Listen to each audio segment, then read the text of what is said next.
I saw by the station clock that it was after 11. Setting out for the hotel on foot, I felt, as on other occasions, the resignation and relief that familiar places instill in us. The wide gate was open, the garden dark. In the lobby, faded mirrors repeated the plants of the main hall.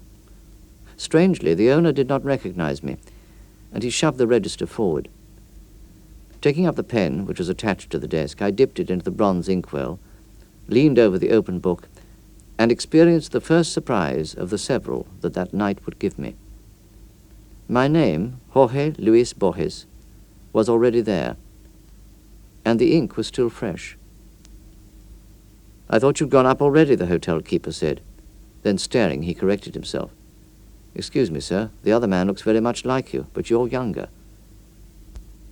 "What room is he in?" I inquired. "He asked for room 19, the owner said." It was what I had feared. Dropping the pen, I made my way to the stairs and took them two at a time. Room 19, which was on the third floor, opened onto a poor, unused terrace, where there was a balustrade and, I recall, a sort of park bench. The room itself was the topmost one in the hotel. I opened the unlocked door. The chandelier was still lit. There, in the pitiless light, face up on the narrow iron bed, older, grown thin and very pale, I recognized myself, eyes lost on the plaster mouldings high on the wall. My voice came to me. It was not exactly mine, but the voice I always hear in recordings, unattractive and expressionless. How strange, it was saying. We are two, and we're the same, but nothing's strange in a dream. Then all this is a dream, I asked, taken aback. It is, I'm certain of it, my last dream.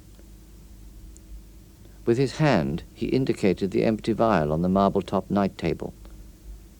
Still, before you get to this night, you'll have a great deal of dreaming to do. What year are you in? I'm not quite sure, I said, utterly bewildered, but yesterday I was 61. When you come to this night, you'll be 84. Today is the 25th of August, 1983. So many years to wait, I murmured. Not for me. Nothing's left me now, he said curtly. I may die at any moment. I may lose myself in the unknown and go on dreaming about my double, the overworked theme that Mirrors and Robert Louis Stevenson gave me. I felt that his evocation of Stevenson was a farewell, not just a piece of pedantry. I was this other man, and I understood. It only takes a dramatic moment to become Shakespeare and to hit upon a memorable phrase. To divert him, I said, I knew this was going to happen to you. Years ago, in this very place, in one of the rooms downstairs, we began the rough draft of the story of this suicide. Yes, he answered slowly, as if he were gathering memories. But I don't see the connection. In that draft, I bought a one-way ticket to Adrogué, and as soon as I got to the Hotel Las Delicias, I went up to room 19, the most secluded room of all. There I committed suicide. That's why I'm here, I said. Here? This is where we always are. It's here at home on Maipú Street that I'm dreaming you. I'm here dying in the room that was Mother's. That was Mother's, I repeated, without trying to understand.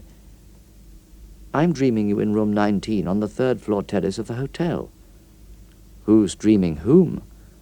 I know I'm dreaming you, but I don't know whether you're dreaming me. The hotel in Adrogué was torn down some years ago, now 20, maybe 30, I no longer remember. I'm the dreamer, I answered with a certain challenge. You don't see that the main thing is to determine whether only one man is dreaming and whether there are two, each dreaming the other.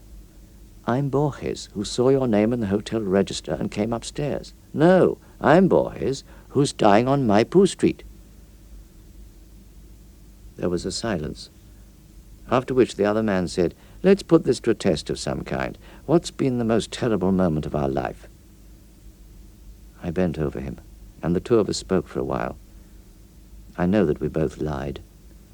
A faint smile lit up his old face. I felt that in some way that smile reflected my own. We have not lied, he said. because we feel we are two and not one. The truth is that we are two and we are one. The conversation was beginning to annoy me, and I told him so. And you, in 1983, I added, aren't you going to tell me anything about the intervening years? What can I say, my poor Borges? All the unhappiness you already know so well will be repeated. You will end up alone in this house.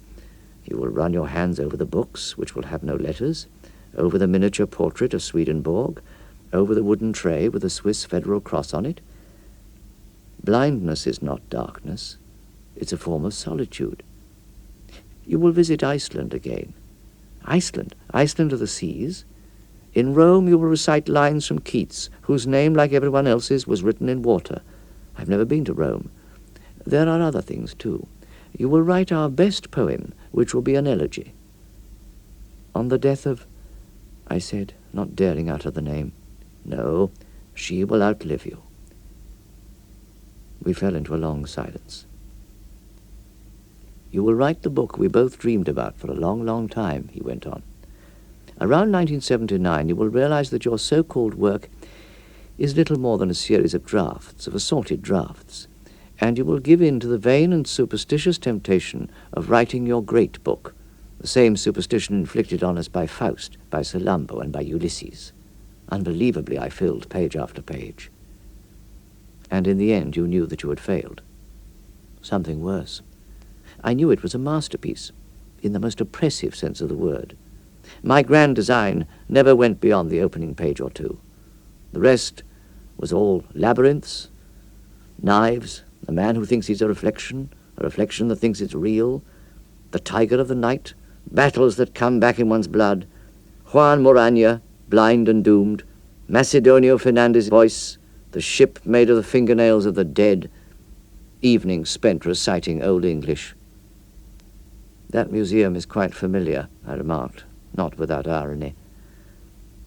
And also the feigned memories, the playing with symbols, the long enumerations, the working in of ordinary words, the imperfect symmetries which the critics unearth with glee, the not always apocryphal quotations. Did you publish that book? Without real conviction, I toyed with the melodramatic notion of destroying it, perhaps by burning it. I ended up publishing it in Madrid under a pseudonym. It was said to have been written by a clumsy imitator of Borges, who had the defect of not being Borges and of aping him superficially. That doesn't surprise me, I said. Every writer ends up being his own least intelligent disciple. The book was one of the roads that brought me to this night. As for the others, the humiliation of old age, the conviction of having already lived each day, I will not write that book, I said. You will write it. My words, which are now the present, will barely be the memory of a dream. His dogmatic tone disturbed me. No doubt it was the one I used in my classes. It disturbed me that we were so much alike, and that he was taking advantage of the impunity that the nearness of death gave him. Are you so sure that you're going to die? I said, to get even. Yes, he replied. I feel a kind of mellowness and relief that I've never felt before. I can't explain it. All words require a shared experience. Why does what I say seem to bother you so much? Because we are too alike. I hate your face, which is a caricature of mine. I hate your voice, which is a copy of mine. I hate your emotional prose, which is mine. So do I, said the other man. That's why I decided to take my own life. With a gesture, he called me to his side. His hand sought mine, and he said, The Stoics teach that we must not complain about life, that the prison door is open. That's what I always understood. But laziness and cowardice held me back. Then, some 12 days ago, I was giving a lecture in La Plata on the 6th book of the Aeneid. All at once, on scanning a certain hexameter, I saw my way. I made up my mind. From that moment on, I felt invulnerable. My fate will be yours. The sudden revelation will come to you in the midst of Latin, of Virgil, and by then you will have completely forgotten this strange prophetic conversation which is taking place at 2 times and in 2 places. When you dream all this again, you will be what I am now, and you will be my dream. I will not forget it. I'm going to write it all down tomorrow. It will remain at the back of your mind, somewhere beneath the flow of dreams. When you set it down, you will think you are weaving a fantastic tale. It will not be tomorrow. You have still many years to go. He stopped speaking, and I realized that he was dead. Somehow, I died with him. I bent over the pillow in bereavement, and there was no longer anyone there. I fled the room. Outside, there was no roof terrace or marble stairways. There was no quiet, spacious hotel or eucalyptus trees, no statues, no summer house, no fountains. Nor was there the grillwork gate to the grounds in the town of Adrogay. Outside, other dreams awaited me.